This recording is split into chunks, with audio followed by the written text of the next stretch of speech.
Los abogados que obedecen sus órdenes son piezas esenciales del aparato organizado de poder cimentado en el Estado colombiano. Ellos son como él, espontáneos y sinvergüenzas. Se hacen llamar abogánsters. Además de Uribe, todos defienden mafiosos y paramilitares. Afirman presuntuosos en diferentes medios que la ética no tiene por qué estar ensuciando el derecho. Todos andan por el mundo como miserables narcos vagabundos con pesados relojes de oro en las muñecas, rodeados de escoltas y trepados en lujosos jets que son su firma personal para las redes sociales. En realidad no son abogados, sino mandaderos del Matarife que se caracterizan por comprar declaraciones, funcionarios y jueces.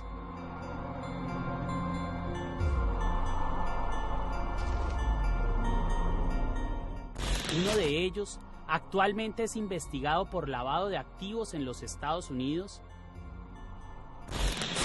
y otro fue acusado de violar a su propia hija.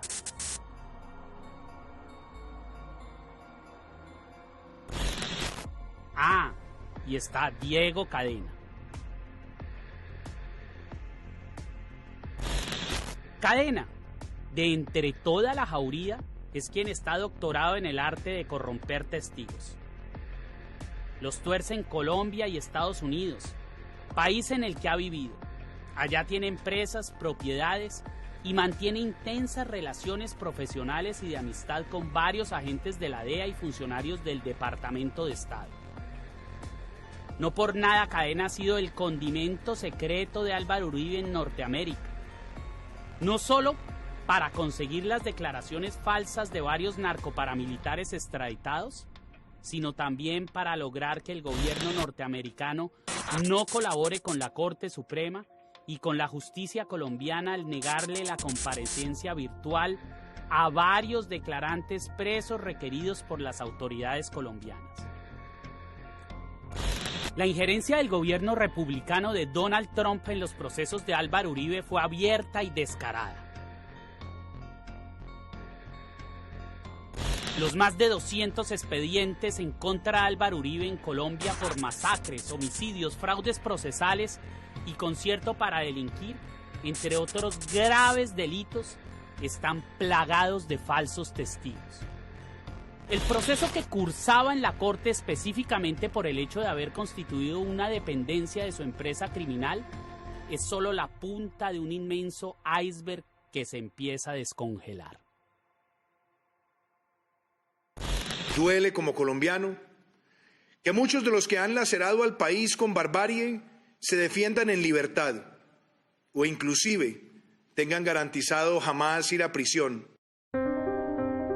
El cartel de falsos testigos del expresidente Uribe está operado por fiscales, jueces, magistrados, ministros, abogados, cientos de empleados judiciales, empleados del Congreso, senadores y representantes a la Cámara, concejales, alcaldes y en general cuanto cargo de elección popular exista en el país, así como la ralea más densa y espesa de delincuentes de la cual hace parte muchos de sus amigos paramilitares y mafiosos presos, de tal forma que no alcanzaría el corcho ni el tiempo para estirar los hilos de todos los procesos que el Matarife tiene abiertos y que juntarían todas las voces mentirosas que cacarean en ellos. Observemos de cerca el único de los procesos que hasta el momento le ha traído problemas a Álvaro Uribe ante la justicia colombiana. Justicia que no es más que una masoquista mordazada y disciplinada a la que el Matarife le da rejo. Me refiero a la telaraña que se empezó a tejer cuando Cepeda expuso las verdades del expresidente en el Congreso y Uribe se defendió armado de mentiras. Carlos Enrique Vélez, a quien le dicen Víctor, habrá de estar tras las rejas más de una década por haber hecho parte del bloque Cacique Pipintá, el bloque paramilitar que inició como una sucursal del sangriento bloque Metro. Pipintá estaba comandado por Pablo Hernán Sierra, uno de los paramilitares que más verdades le ha cantado en la cara al Matarife y que ha hecho públicos los tratos y relaciones que Uribe tuvo con él y con los demás actores de la violencia paramilitar en Colombia. Vélez declara que Iván Cepeda lo había intentado sobornar ofreciéndole beneficios, sin saber que la corte le tenía chuzado el teléfono al que le entró una llamada de Eurice Cortés Velasco, alias Diana, una recolectora de testimonios falsos perteneciente a la organización criminal del Matarife. Eurídice había sido reclutada hacía más de 20 años en las autodefensas por Iván Roberto Duque, alias Ernesto Báez, excomandante paramilitar quien tuvo a Álvaro Uribe como amigo de la causa antisubversiva y a quien el Matarife no fue capaz de venderle a Bush cuando extraditó a Don Berna, a Mancuso y a Jorge 40. La mujer fue contratada por Cadena para que buscara en las cárceles ex paramilitares dispuestos a decir mentiras a favor del expresidente y que también estuvieran dispuestos a recibir dinero por contradecir los testimonios de Pablo Hernán Sierra y Juan Guillermo Monsalve, principales testigos en contra del Matarife. Más cerca de nosotros vemos hace algunos días a alias Víctor, el ex paramilitar Carlos Enrique Vélez, que dice que está cansado de repetir siempre lo mismo, que el ex abogado de Álvaro Uribe, Diego Cadena, le prometió 200 millones de pesos para él y para otros, para declarar en contra de Iván Cepeda, para declarar en contra de Pablo Hernán Sierra, que había declarado contra los hermanos Uribe. Él dice que solamente recibió 50 millones de pesos, y en una grabación que pudimos escuchar de Blue Radio y del Espectador, escuchamos a Diego Cadena que habla de ayudas humanitarias. La Corte escuchó en la interceptación telefónica a Carlos Enrique Vélez, en la que confesó que iba a declarar a cambio de 200 millones de pesos, de los cuales Cadena alcanzó a pagarle 40. Por medio de Samuel, que era el abogado en ese entonces del frente de nosotros, él hablaba mucho con Mario Uribe. Entonces ahí es donde él viene y me ofrece una plata. Con Iván Cepeda yo nunca he hablado, él tenía una entrevista con ellos, que prácticamente lo que ellos buscaron fue desacreditar más que todo era a Iván Cepeda. Yo es que la carta la escribió fue Diego, yo la firmé y le coloqué pues. Ellos me daban esos pagos, me regalaron a un reloj que supuestamente me lo había mandado el doctor Álvaro Uribe. Eso fue lo que me dijo Diego. Confrontando este falso testigo, aceptó que Cadena le había pagado por hundir a Cepeda. Cadena, al quedar evidenciados los pagos, dijo que lo había hecho por razones humanitarias. Posteriormente, aseguró que Vélez lo estaba extorsionando, pero que no lo denunció porque le tenía miedo. Carlos Enrique Vélez y alias Diana fueron las voces cantantes de un coro de testigos comprados en contra de Cepeda que fueron a parar a la corte. Me refiero a los testimonios de Fauner José Barahona, alias Racumín, Máximo Cuesta Valencia, alias Sinaí, John Jairo Cárdenas, alias Fosforito, Elmo José Mármol Torregrosa, alias Poli, y Giovanni Cavavit, fueron recaudados por Cadena y aportados por la defensa de Álvaro Uribe Vélez al recurso de reposición ante la Corte.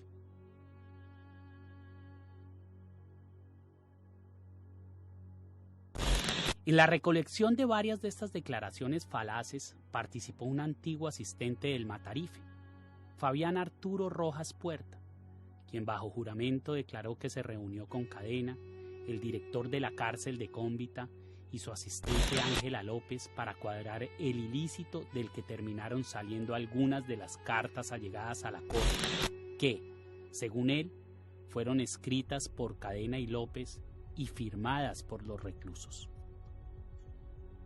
Rojas, este ex empleado del Matarife que terminó por abrir la boca y culminó su declaración señalando a la mano derecha de Uribe, Claudia Calla Daza, la misma que usó el expresidente para comprarle las elecciones a Duque con la mafia costeña, como el engranaje de toda la empresa criminal de la fábrica de falsedades.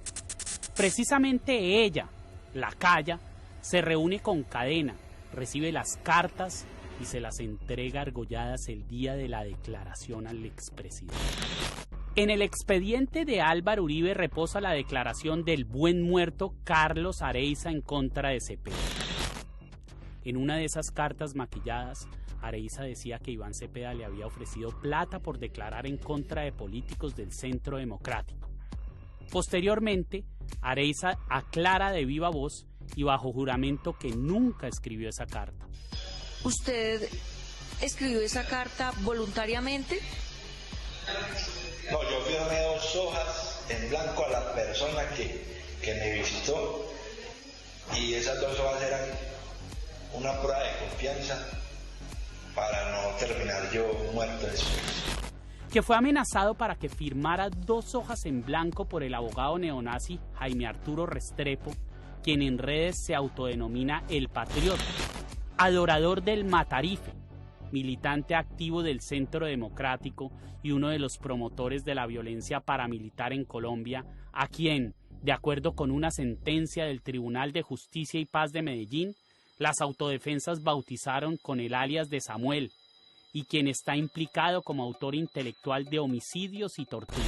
No pude hablar con el señor José Luis Gaviria, pero sí encargaron a una persona que me visitara, que era el abogado Jaime Restrepo. ¿No? Yo vengo en representación de las personas a las que usted llamó. Ya, si usted nos quiere dar una muestra de confianza, fírmeme las hojas y listo, y ya yo mira a ver qué hago con eso. El Patriota llegó a la cárcel por órdenes de José Obdulio Gaviria, primo de Pablo Escobar y escudero ancestral del Matarife, a quien acompañó en el Senado.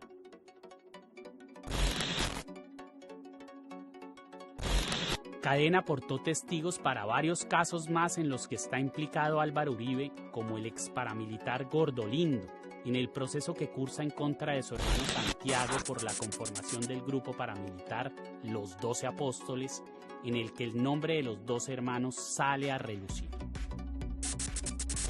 También está el testimonio de Hilda Esther Niño Farfán, fiscal relacionada con el paramilitarismo, a quien otra interceptación expone como una más del abanico de testigos que declara a favor de Santiago y Álvaro Uribe, a cambio de que la saquen de la cárcel y la trasladen al hotel de la Escuela de Caballería, donde, arropados con sábanas de seda y servidos por meseros, purgan las penas los peores delincuentes de cuello blanco del país. Allí, en efecto, va a terminar esta fiscal corrupta y aceitada por los esbirros del uribismo. Diego Cadena, en su labor de recolección de declaraciones en contra de Iván Cepeda, que hicieran bulto en el expediente del expresidente Uribe, brinca de cárcel en cárcel. Algunos testigos ceden a sus ofrecimientos, otros a sus amenazas y hostigamientos, y otros no se dejan amedrentar.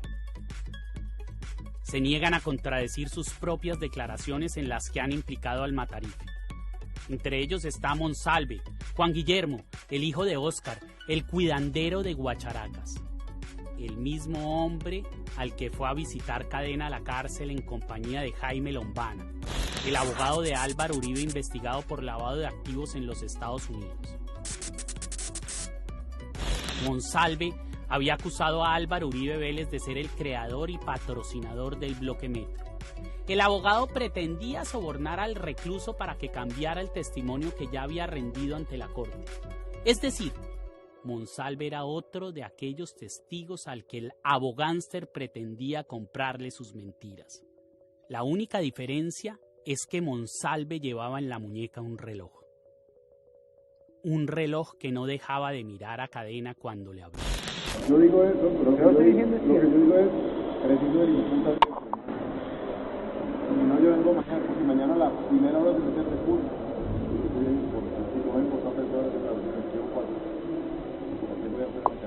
Yo me enteré por un abogado, por uno de los abogados de Operación Jaque, me enteré que un cliente de él tenía una filmación que había hecho con un reloj y me contó lo que había filmado, me entregó la documentación de eso y yo lo publiqué.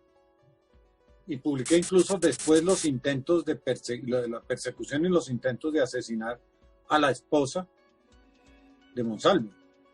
Y a partir de eso, yo nunca, bueno, eso sí fue también otra vez escandaloso y amenazas, en fin. Ahí fue Uribe con cadena, con este tipo Lombana, Jaime Lombana, el abogado de Uribe, Jaime Lombana, para tratando de torcer criminalmente, como a los criminales que son, a este tipo, y no lograron torcerlo. Después, cuando la Corte Suprema de Justicia le dictó autodetención a Uribe, ese auto tiene más de 500 páginas. Y mi título de periodista y mi único premio de periodismo en 45 años de ejercicio de la profesión es ese auto. Ahí en casi 60 veces la Corte, derivado de las grabaciones que le hizo a todos estos criminales, a los teléfonos, demostró lo valiosísimo que fue mi trabajo y el terror en que esta banda criminal andaba a raíz de lo que yo publiqué.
Que no mueran los soldaditos, que no mueran los labriegos, que puedan sentarse a las orillas de sus casas como esas familias dominicales que nos miraban cuando nos acercábamos al aeropuerto, cuando vimos que los campesinos asesinados se habían convertido en árboles frondosos entre cuyas ramas volaban pájaros.